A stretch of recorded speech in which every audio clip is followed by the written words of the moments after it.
Hi, I'm Brian, and today I want to take a little bit of a deep dive, if you can have a little bit of a deep dive, into this album, 1969's Barabba by Donovan. Can you spell it? How many A's? How many E's? How many J's? How many G's? That could be a poem. Donovan could put it onto his next album. Anyway, this is 1969's Barabba by Donovan. And, I like Donovan.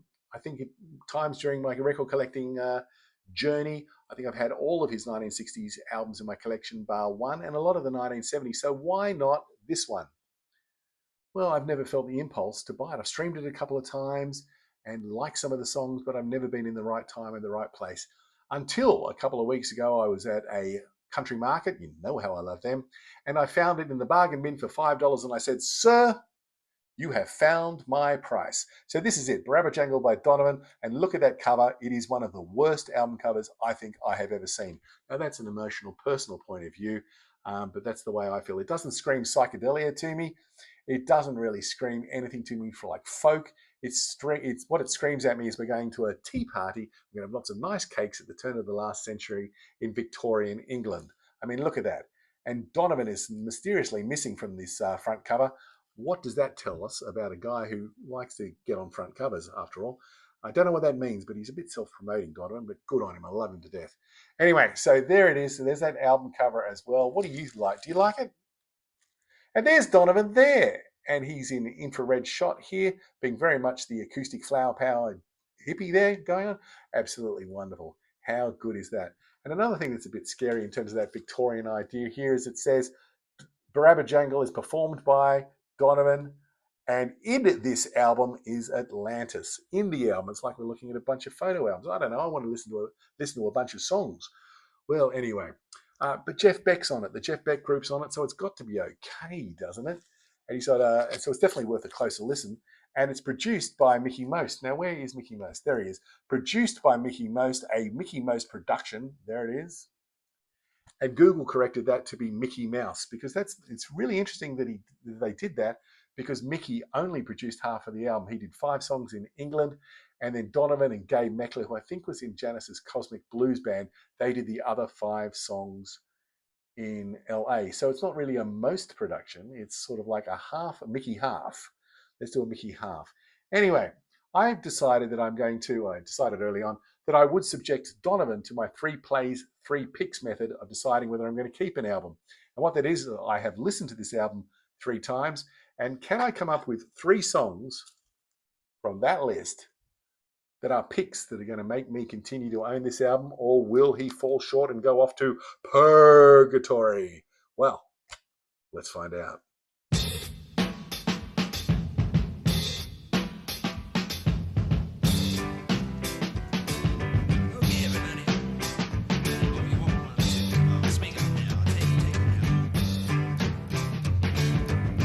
The opening song on this album is Barabba Jangle, Love is Hot, and it features Jeff Beck with his opening riff, which is really cool. It's gritty, it's down low, it's got a bit of grit.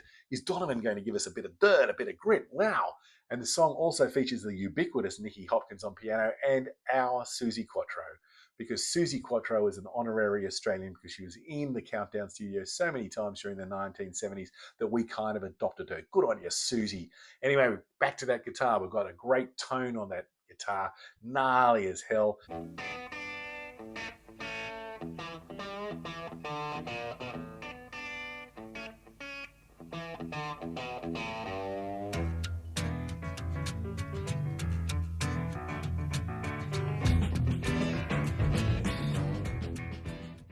And then as soon as the band comes in, the rest of the band comes in, what do we have? The guitar, the electric guitar of Jeff goes down, the acoustic guitar of Donovan goes up, and the piano gets featured, and all of the acoustic parts get featured. We've got this groovy sort of acoustic song. You know, what's going on here, Mickey and Donovan? I mean, he's right there in the studio. He's sitting back, he's waiting for something to do. Anything you want me to do, boys? Anything at all? Why not at that point say, how about a solo, Jeff? But no, doesn't get one in this song. It's kind of annoying. It's really annoying, to tell the truth. He's right there. Use him. He's Jeff Beck. My God. Anyway, all is almost forgiven when we come up to the spoken section. Love is hot. Truth is molten. Let's have a listen. In love Full eyes float feathers after the struggle. The hopes burst and shout joy all through the mind. Sorrow more distant than a star. Multicolour run down over your body. Then the liquid passing all into all. Love is hot. Truth is molten. So with that spoken section alone, I think it has to be a pick. And let's face it, it's a psychedelic classic, so why not? Next up is Super Lungs, My Supergirl. Well, let's talk about the music to start off with. The bass is fanging on this track. I really love it. It's just mind-blowing all over the up and down the neck. Beautiful playing there. And I think Big Jim Sullivan is on lead guitar here, and he produces a few molten Hendrixian-style bends, double-string bends and that sort of thing, which, you know, the sort of thing you get on All Along the Watchtower, which is really cool. It's got a very good start to it. It's got a 60s vibe. Definitely the sort of thing that you want to listen to until you get to the lyrics. No bueno. Don't want to hear it again. Let's move on. And we move on to Where Is She? And I got the feeling immediately that Donovan's trying to write one of his great sort of psyche, folky classics here. But there is a flute which is a little bit overpowering within this song. I mean, it's just the quantity of it is a little bit too much for me. It's just oppressive. The song's beautiful. The flute can be beautiful as well, but it's just a little bit too much.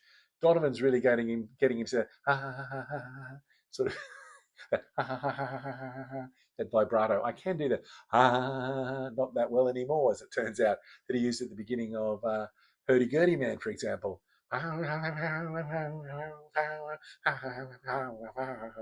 Anyway, Where Is She is an inoffensive song, and it's okay. Happiness Runs is the next song. And this starts off sort of like a normal Donovan song, just him on guitar and singing, and it's really nice. But then halfway into, or after about a minute 20 or something like that, it moves into a round. And we're featuring the vocals of, who have we got? Graham Nash is on here, McCartney, Mike is on here, and Leslie Duncan. And they've got these voices just swirling around. I absolutely love this track. It's not showing off that they can do this sort of stuff. It's just joyous. Everybody is a part of everything anyway.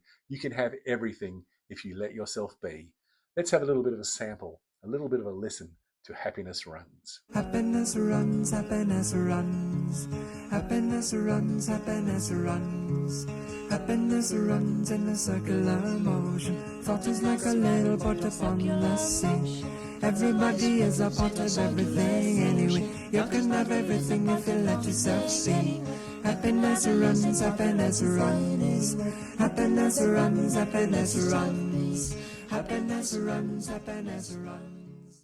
So Happiness Runs is definitely a pick. It's a classic. It's all encompassing. It's embracing. It's sharing. The lyrics match the beautiful mood of the music as well. It's a great song. Definitely a pick. Now, Donovan finishes the first side of this album with I Love My Shirt. And we're taken back to the music hall sing-along type things in here. And Donovan may love his shirt, but I don't like the song, which is hard for me to say, but I just don't like this song. I mean, one has to respect the hundreds of hours that Donovan must have poured into the compositional process here. And apparently there are hundreds of hours of extra footage, audio footage on this on tape, in some studio somewhere in the world. You know, when Donovan's talking about loving his shirt, his jeans, his underpants, his crusty socks, his shorts, his caps, all those sorts of things, but it's never been found. I don't know. It's got a total innocence to it, and there's going to be a lot of people who love this song. Fantastic. Good on you. I love the fact that you love this song, but wouldn't it be great if we could have had more respect for the vinyl that this song is occupying? That's just me. Anyway, let's move over to the second side. Springtime for me has gone. Where is she? Waking in the blue dawn. Where is she?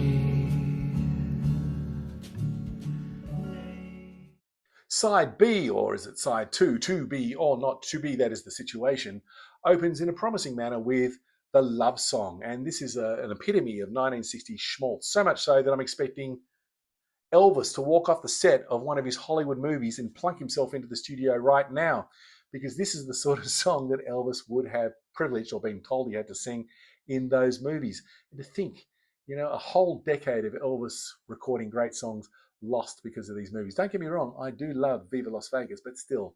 Anyway, that's what it gives to me. And that takes us up to the spoken section, which almost sounds like Colonel Tom Parker. I don't know who's doing this, but let's have a listen to it. It's kind of cool and bizarre in many ways. Check it out. I have found a girl and I love her so. Groovy, groovy woman, and she set me free. I go and listen to this guy's song. Come on, everybody, get your heads together. Let's dance. Let's lift our fists up, do the vulture. Yeah, baby, the vulture.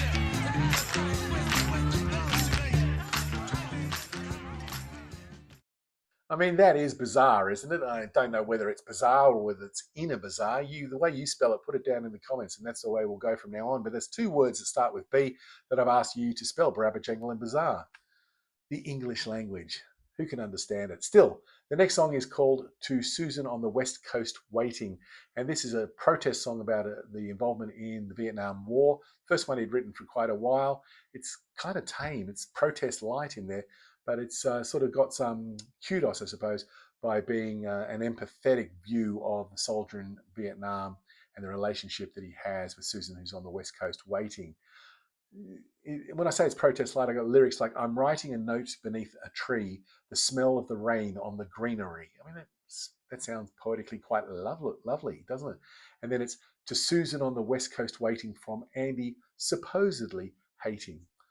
I'm just not sure. But if you love the song, great. A lot of people do. Huge single, only single released in the US, I think, from the album. Then we move on to Atlantis, the big one, the one that was the first single in the UK. And this is a good place to start with your hippie, trippy, groovy, flower power, peace loving, everybody journey with Donovan. But here's the way I look at it. You go through degrees in your life of learning and education. And, you know, we start off maybe by learning to talk and communicate with people. Then we go to primary school, to high school, to university, maybe into studies beyond university, that sort of thing. And to me, this Song of Atlantis is very much in a primary school sort of situation. And it tells a story and has a great sing-along in it. But, you know, I don't really spend a lot of time going back to my primary school days unless it's to remember a wonderful teacher or something that great that happened there. I don't go there for the lessons themselves.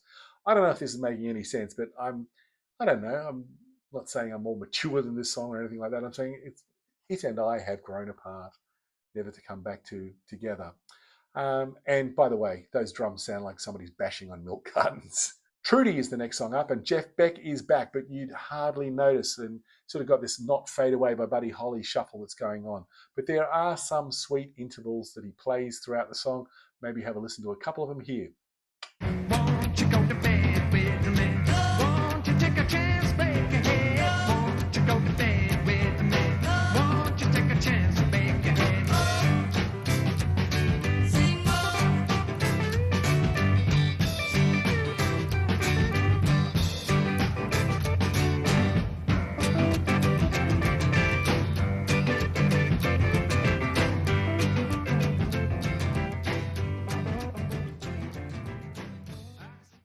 The album finishes with Pamela Joe, and this is a return to the music hall shtick that we had at the end of side one with I Love My Shirt. And I get this mirroring idea. I suppose the idea behind it really is that we're singing along, we're so happy that we're going to go over to the record player and flip it. Not how I felt at all. So we reach the interesting question now, because I've only had two picks on this album, Happiness Runs and Barabajangul, whether it is going to be purged. Well, the first time I listened to this after getting home from the country markets, I went, wow, that's really pretty good. I should have had this in my collection ages ago.